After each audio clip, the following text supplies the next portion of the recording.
Assalamualaikum warahmatullahi wabarakatuh. Kami dari kelompok 7 dengan anggota Baik Nova Apronika, Baik Nurul Fajriyah, Erika Wulan Milenia, Indriana Manikaswari, Nada Anjani, dan Rita Haryanti. Berikut hasil dari pengamatan terhadap 4 sampel sperma yang berbeda.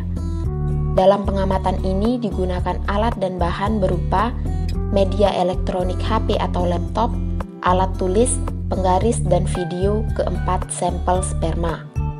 Adapun prosedur yang dilakukan dibagi menjadi 2 perlakuan, yaitu metode hitung motilitas dan metode hitung morfologi.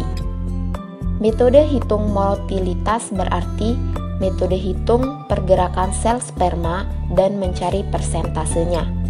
Sedangkan metode hitung morfologi adalah metode untuk menentukan jumlah sel sperma normal dan sel sperma abnormal berdasarkan morfologinya, yaitu pada bagian kepala, leher, dan ekor.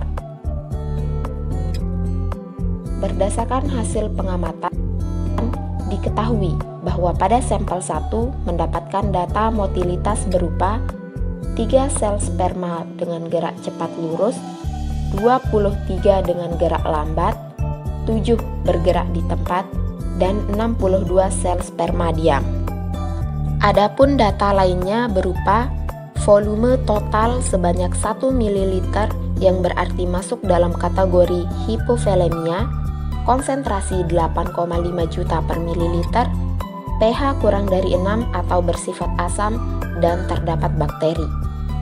Selanjutnya pada sampel 2 didapatkan data motilitas berupa 9 sel sperma dengan gerak cepat lurus, 8 bergerak lambat, 11 bergerak di tempat, dan 20 sel sperma diam. Didapatkan data pendukung berupa volume sebanyak 1,5 ml, konsentrasi 18 juta per mililiter, pH 7,5 atau cenderung basa, dan tidak ditemukannya bakteri pada sampel tersebut. Kemudian pada sampel 3 diperoleh data motilitas berupa 62 sel sperma dengan gerak cepat lurus, 15 dengan gerak lambat, 12 bergerak di tempat, dan 35 sel sperma diam. Didapatkan pula data pendukung berupa volume sebanyak 4,5 ml, konsentrasi 24 juta per mililiter, pH 8, dan tidak ditemukannya bakteri pada sampel.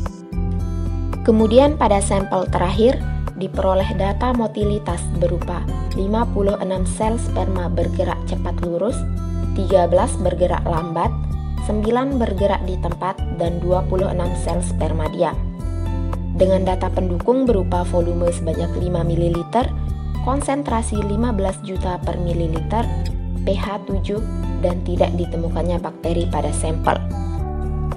Selanjutnya adalah hasil perhitungan dari analisis morfologi sel sperma yang mengamati kepala, ekor, dan leher untuk menentukan normal atau tidaknya sel sperma tersebut. Hasil pengamatan yang diperoleh adalah seperti pada tabel. Berdasarkan motilitas, sampel 1 dan 2 dikategorikan sebagai asterozoospermia karena persentasinya kurang dari 50%. Selanjutnya, sampel 3 dan 4 dikategorikan sebagai sperma normal karena persentasenya lebih dari 50%. Sedangkan berdasarkan morfologinya, semua sampel dikategorikan sebagai sperma normal karena persentase dari sel sperma normal pada masing-masing sampel lebih besar dari persentase sel sperma abnormal. Berdasarkan data yang diperoleh, dapat ditarik kesimpulan bahwa sampel 1 dan 2 termasuk ke dalam astenoteratozoospermia karena konsentrasi dan motilitasnya tidak normal. Pada sampel 3, semua aspeknya normal, sehingga sel sperma pada sampel ini dikategorikan sperma normal. Sedangkan sampel 4 termasuk dalam kategori teratozoospermia karena hanya satu aspek yang tidak normal, yaitu konsentrasinya. Sekian dari kelompok kami. Terima kasih. Wassalamualaikum warahmatullahi wabarakatuh.